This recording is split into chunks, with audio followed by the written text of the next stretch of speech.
हम आपको बता दें कि इस वक्त पाकिस्तान की सिविल सोसाइटी इस्लामाबाद के लाल मस्जिद के बाहर जो है प्रदर्शन कर रही, क्योंकि उनका मानना है कि लाल मस्जिद के अंदर जो मौलवी बैठे हुए हैं वो दरअसल तालिबान के हितैषी हैं। मगर ये आवाजें जो खुलकर सामने आ रही हैं वहां के तालिबान के खिलाफ, वो माइनॉरिटी में अल्पसंख्यक आवाजें हैं। सवाल यह कि पाकिस्तान होश में कब आएगा। सवाल यह कि खुलकर आतंकवाद के ऊपर दोहरे मापदंड आखिर पाकिस्तान कब अपनाना बंद करेगा, यह सवाल बेहद लाजमी है। आज जब प्रधानमंत्री नरेंद्र मोदी ने लोगों के सामने अपनी बात रखी संसद के अंदर, तो उनका दर्द सामने उभर कर आया। खासकर तब जब पेशावर ने वो दिल दहला देने वाली वारदात उस घटना को हमने देखा था, जिससे हम सब सकते में हैं। और उसके बावजूद अगर लखवी को जमानत मिल जाती है, वो शख्स जो कि मुंबई का मास्टरमाइंड माना जाता है, तो ये किसी के भी समझ के परे है। इस बहस में मेरे साथ जुड़ेंगे कई खास मेहमान पाकिस्तान से भी, मगर उससे पहले आइए देखते हैं रिपोर्ट। लखवी को बेल देकर पाकिस्तान की सरकार ने आतंकवादी गुटों के खिलाफ बिना शक और बिना भेद के लड़ने की अपनी प्रतिबद्धता का मजाक उड़वाया है। यहीं पर सवाल उठता है कि आखिर आतंकवाद के मुद्दे पर पाकिस्तान कब तक अपना मजाक उड़वाता रहेगा।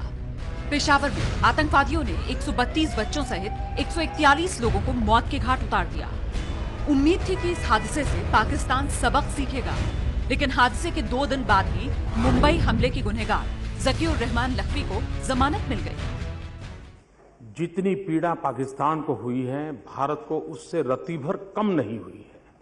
हिंदुस्तान का हर बच्चे के आंख में आंसू है, हर हिंदुस्तानी के आंख में आंसू है। और उसके तुरंत बाद इस प्रकार का रवैया ये दुनिया भर के मानवतावादी हर व्यक्ति के लिए बहुत बड़ा सदमा पहुंचाने वाला है।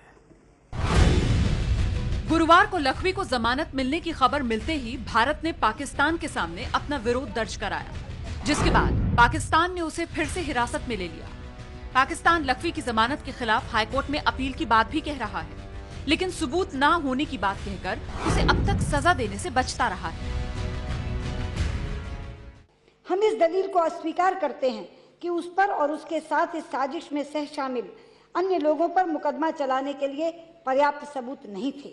हम बिना शक ये कह सकते हैं कि मुंबई पर हुए हमले की साजिश पाकिस्तान में रची गई थी। इसका वित्त पोषण और आतंकवादियों को प्रशिक्षण भी वहीं दिया गया था। इसके 99% सबूत पाकिस्तान में ही मौजूद हैं और पाकिस्तान की जांच एजेंसियों के पास इसके सबूत इकट्ठा करने के लिए 6 वर्ष का समय था और उनका ये दायित्व था कि उन सबूतों को पेश करके अपराधियों को सजा दिलवाएं। हमने लखवी के मुद्दे पर लोकसभा में भी सर्वसम्मति से प्रस्ताव पास करके पाकिस्तान को कड़ा संदेश दिया गया है। The Lok Sabha unanimously condemns the decision to grant bail to Zakir Rahman Lakhvi. तो ये जो कल का जो डिसीजन आया, इससे ऐसा लगता है कि पाकिस्तान और भारत में जो रिश्ते हैं आतंकवाद को लेकर और ज्यादा खराब होंगे, कटुता और ज्यादा बढ़ेगी। कि पाकिस्तान के अंदर एक तरफ बच्चे इस तरीके से मारे जा रहे हैं और दूसरी तरफ आतंकवादियों को अदालत जमानत पर छोड़ रही है। पाकिस्तान कैसे आतंक से लड़ेगा? इस शो में मेरे साथ 2 बेहद खास मेहमान। हमारे साथ उज्जवल निकम साहब हैं, वो शख्स जिसने अजमल आमिर कसाब को फांसी तक पहुंचाया। साथ ही पाकिस्तान से भी एक बेहद खास मेहमान मेरे साथ हैं, ब्रिगेडियर जावेद हुसैन। आप दोनों का स्वागत है। सबसे पहले ब्रिगेडियर साहब, दिक्कत जानते हैं क्या है? दिक्कत यह है कि टेररिस्ट क्या होता है, इसको लेकर अब भी पाकिस्तान के रवैये में एक कंफ्यूजन है। आपके लिए हक्कानी ग्रुप या फिर लश्कर तैयबा जो अफगानिस्तान या फिर इंडियन टारगेट्स को निशाना बनाता है, वो टेररिस्ट नहीं है। आपके लिए तहरीक तालिबान टेररिस्ट है। अब ऐसे में इस तरह का डेफिनेशन टेररिज्म का होगा तो इस तरह की मिसालें लगातार सामने उभर कर आएंगी। आप दोहरे मापदंड, डबल स्टैंडर्ड्स कब तक अपनाएंगे टेररिज्म पर?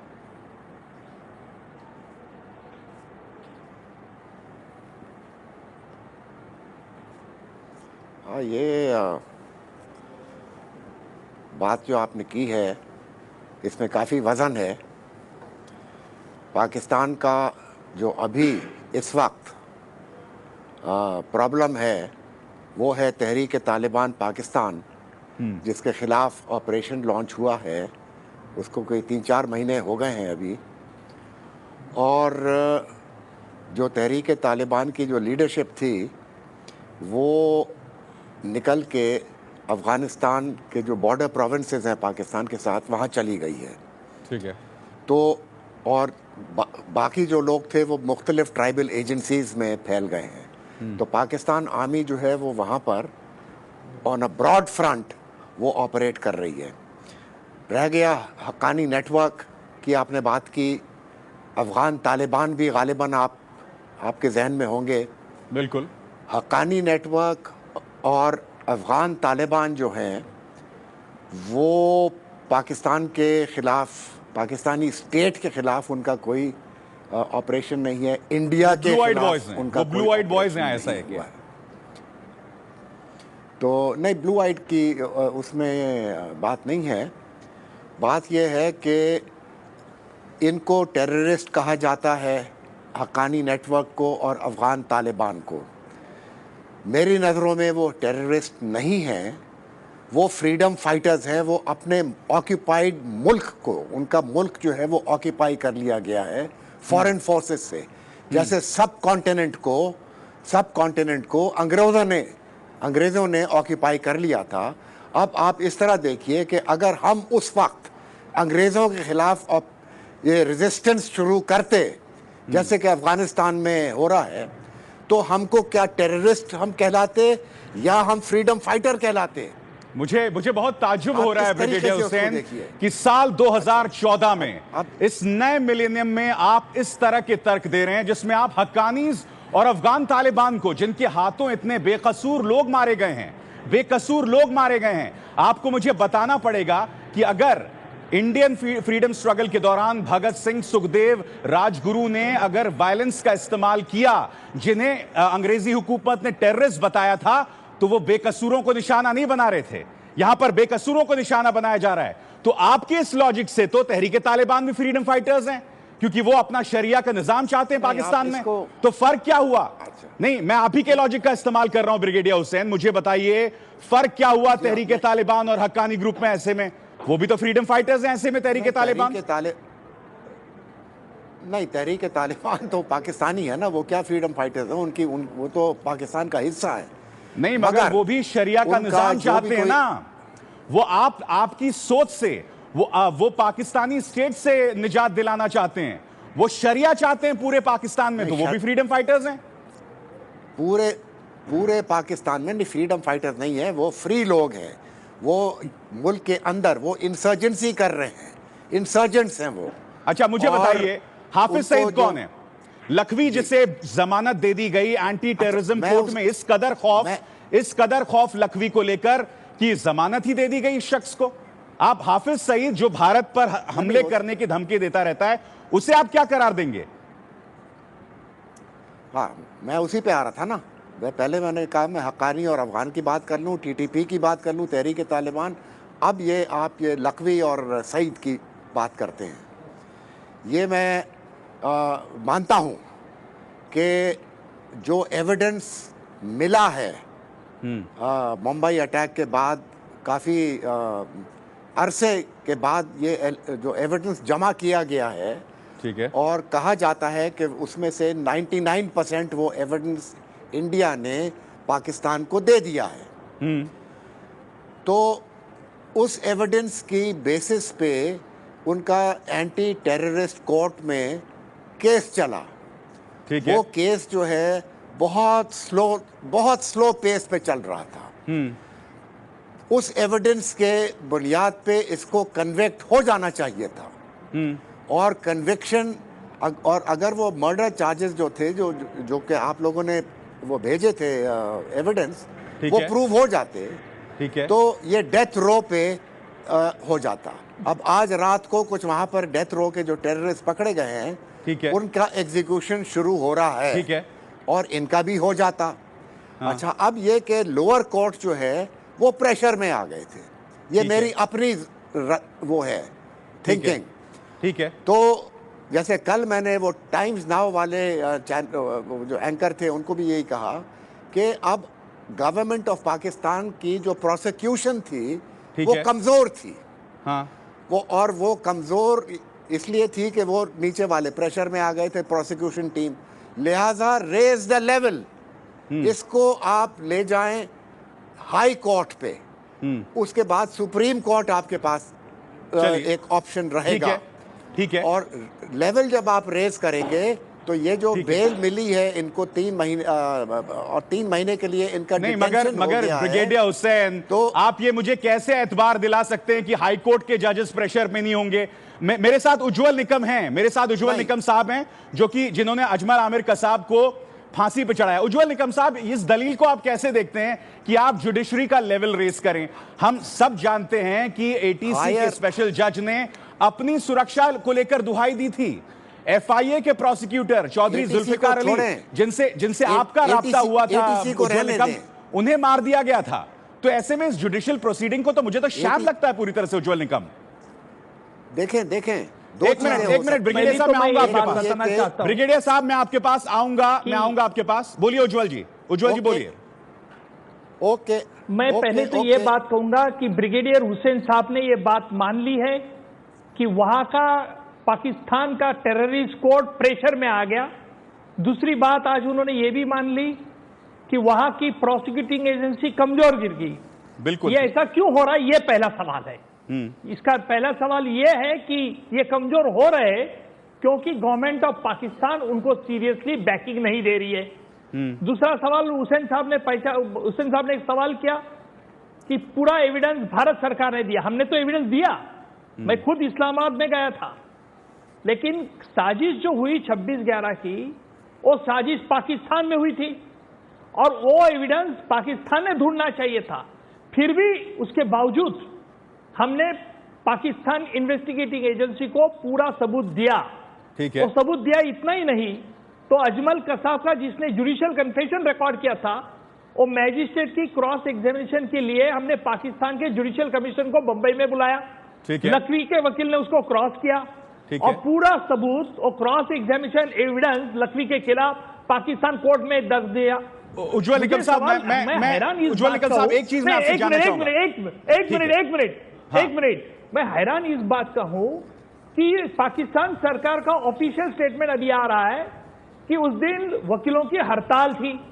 वकीलों को हड़ताल में पब्लिक प्रोसिक्यूटर कैसे पार्टिसिपेट हो सकता है? ये अगर पाकिस्तान सरकार को मालूम था कि वकीलों का हड़ताल थी तो पाकिस्तान सरकार ने एडजमेंट क्यों नहीं ली? अच्छा, एडजमेंट नहीं ली तो पाकिस्तान सरकार ने दूसरा वकील पब्लिक प्रोसिक्यूटर क्यों नहीं नेमा? तीसरी बात है कि 120B साजिश का चार्ज लखवी के खिलाफ नहीं रखा। क्यों नहीं रखा? क्योंकि 166 लोगों की जान लखवी की वजह से गई है।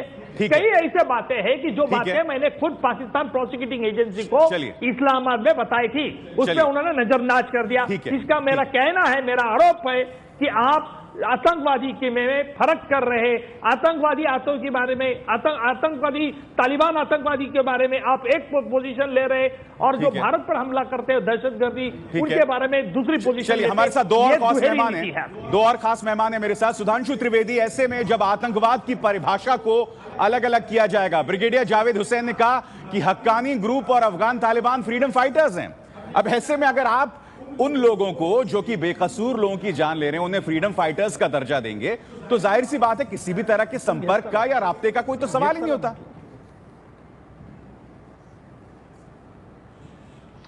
देखिए, ये बहुत ही दुखद और दुर्भाग्यपूर्ण है कि जिस दिन पाकिस्तान के प्रधानमंत्री नवाज शरीफ जी ने सारे सियासी लीडर्स के साथ खड़े होकर प्रेस कॉन्फ्रेंस में ये बोला कि there can not be a good Taliban और बैड तालिबान, उसके अगले दिन इस तरीके का एक एटीट्यूड पाकिस्तान में दिखाई पड़ता है कि जिसने भारत के खिलाफ आतंकवाद किया तो उसके साथ तो नरमी है। इसका मतलब भारत के खिलाफ आतंकवाद जो है वो एक प्रकार से उनके लिए परमिसिबल है और दूसरा नहीं परमिसिबल है। तो ये तो फिर वही चीज दिखाई पड़ रही है कि आतंकवाद को लेकर आपके दो चेहरे हैं।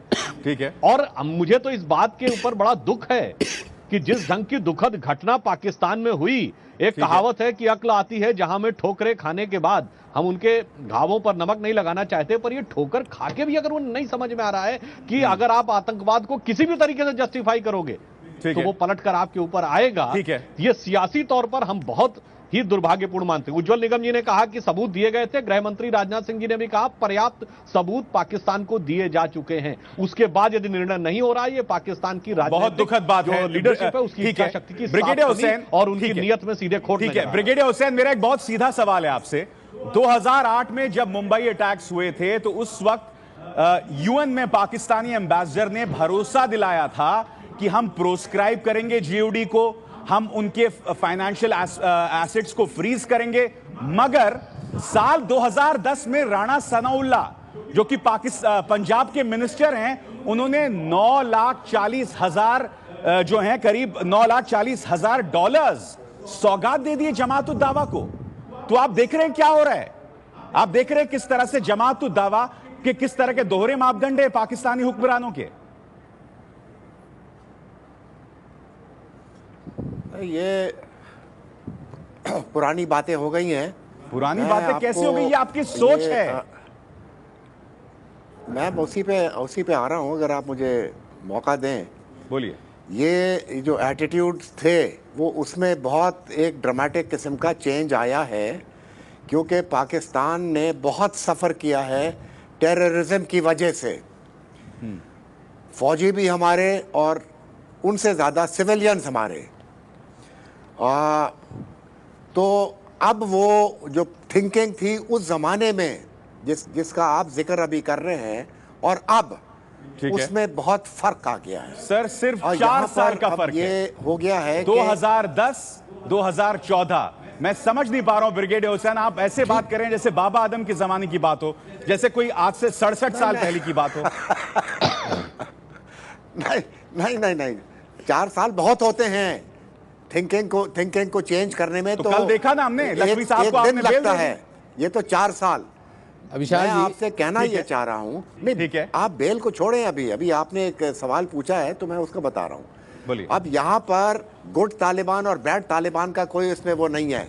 हाँ। अगर आप चाहते हैं तो गुड और बैड क्यों कहा था वो भी मैं, आप सवाल पूछेंगे तो मैं भी बता दूंगा, मगर अब नहीं है कोई डिस्टिंक्शन। मुझे उम्मीद है तालिबान में और मिलिटेंट्स में, सुन लें, तालिबान में जो कि पाकिस्तानी स्टेट के साथ लड़ रहा है, और दूसरे मिलिटेंट ग्रुप्स जो नॉन तालिबान ग्रुप्स हैं, उनमें अभी सपोर्टेड कोई जी हाँ, वो सब पाकिस्तान के आर्मी के रेडार में हैं और रेडार में एक्शन उनके। चलिए, मुझे उम्मीद है आप जो कह रहे हैं मौलाना अंसार रजा, ठीक है, मेरे साथ मौलाना अंसार रजा हैं, कुछ कहना चाहते हैं। मौलाना अंसार रजा, ये भरोसा दिला रहे हैं ब्रिगेडियर जावेद हुसैन कि अब वो रेडार में हैं, क्या विश्वास करना चाहिए भारत को? अभिषेक जी, पाकिस्तान के ऊपर भरोसा करना हमारी सबसे बड़ी भूल होगी। एक चीज़, हुसैन साहब क्या कह रहे हैं क्या नहीं कह रहे हैं, उनकी मुस्कुराहट बता रही है, वो मैं नहीं समझ पा रहा हूँ। जिन बच्चों की लाशें अभी गिरी हैं उनकी कब्र की मिट्टी अभी सूखी नहीं हो, गीली होगी मिट्टी, और इतना बड़ा फैसला वहाँ की कोर्ट का आ गया है। ताज्जुब की बात है, कैसा पाकिस्तानी मुल्क है, हमारी समझ में नहीं आ रहा है। मैं सिर्फ इतना जानना चाह रहा हूँ, यही पाकिस्तान है जब बेनज़ीर भुट्टो का दिन दहाड़े कत्ल हुआ था, कहा था पूरा पाकिस्तान आतंकवाद के खिलाफ इकट्ठा हो रहा है, फिर वही चीज़ें शुरू हो गई हैं। अभी 3 दिन नहीं गुजरे हैं कि बेगुनाह 142 बच्चों की और टीचरों की जानें गई हैं, और आपने दूसरे दिन अदालत का फैसला आ गया। ठीक है, कमाल की बात है। ठीक है ब्रिगेडियर साहब, क्या हो रहा है, क्या सोच है पाकिस्तान की? क्या खाली ये घड़ियाली आंसू बहाए थे नवाज शरीफ साहब ने? ठीक है, मेरे साथ 2 और खास मेहमान हैं, उज्जवल निकम साहब और सुधांशु त्रिवेदी। सबसे उज्जवल जी, क्या ऐसे में सोच पर एतबार करना भारत के लिए संभव है, क्योंकि आप इस पूरी जुडिशियल प्रोसीडिंग्स के हिस्सा थे?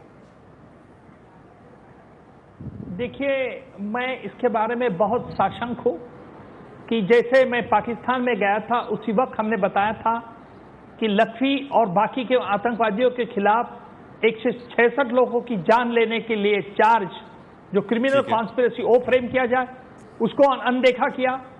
आज कोर्ट में लखवी बाइज्जत उसकी बेल पे जमानत रिहा हो जाती है, सरकार तुरंत उस पर रोक लगाने की कोशिश नहीं करती है। कैंसलेशन ऑफ बेल पिटीशन करने में वक्त लग जाएगा, वो हियरिंग को कब आएगा मालूम नहीं, तब तक उसका बैड सिग्नल बाकी के जो विटनेस है कोर्ट में, वो आने में उनको मुश्किल होगी। मुझे लगता है कि अब हमारा टेरर अटैक 26 नवंबर का जो पाकिस्तान में चल रहा है वो लखवी के बेल के ऑर्डर से बहुत कमजोर हो गया। कमजोर हो गया, अहम बात यहां आप कह रहे हैं सुधांशु त्रिवेदी। ऐसे में जब कमजोर हो जाता है तो भारत के पास विकल्प क्या रहता है उन गुनाहगारों को सजा तक पहुंचाने के लिए?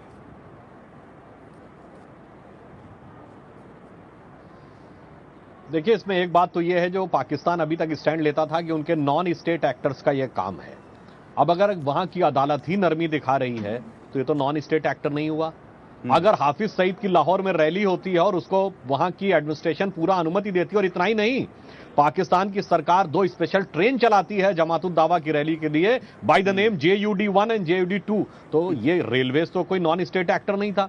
इसका मतलब बहुत साफ है कि आपके स्टेट के तमाम इस्टेब्लिशमेंट दहशतगर्दी के लिए जिस ढंग से सहानुभूति दिखा रहे हैं, तो भारत के पास एक विकल्प रह जाता है कि हम डिप्लोमेटिक लेवल पर पाकिस्तान के ऊपर इतना प्रेशर बिल्डअप करें और उनको हम अंतर्राष्ट्रीय कूटनीति में आइसोलेट करें, ताकि उनको इस बात के लिए मजबूर किया जा सके कि वो हमारे जो गुनहगार हैं उनके ऊपर उचित कार्रवाई करके हमें उसको सौंपें। आपने जमातुल दावा की उस रैली का बात किया, मेरे पास वक्त इतना ही है सुधांशु जी। जवाब देता है तो फिर सरकार उसके अनुसार। आपने जमातुल दावा की रैली की बात की, हम आपको एक और जानकारी दे दें अपने दर्शकों को कि इमरान खान की पाकिस्तान तहरीक इंसाफ 4 और 5 दिसंबर को नवाज शरीफ के खिलाफ रैली करने वाला था, मगर आप जानते हैं उन्होंने उसको मुलतवी कर दिया। क्यों? क्योंकि जमातुल दावा रैली कर रहा था उस वक्त।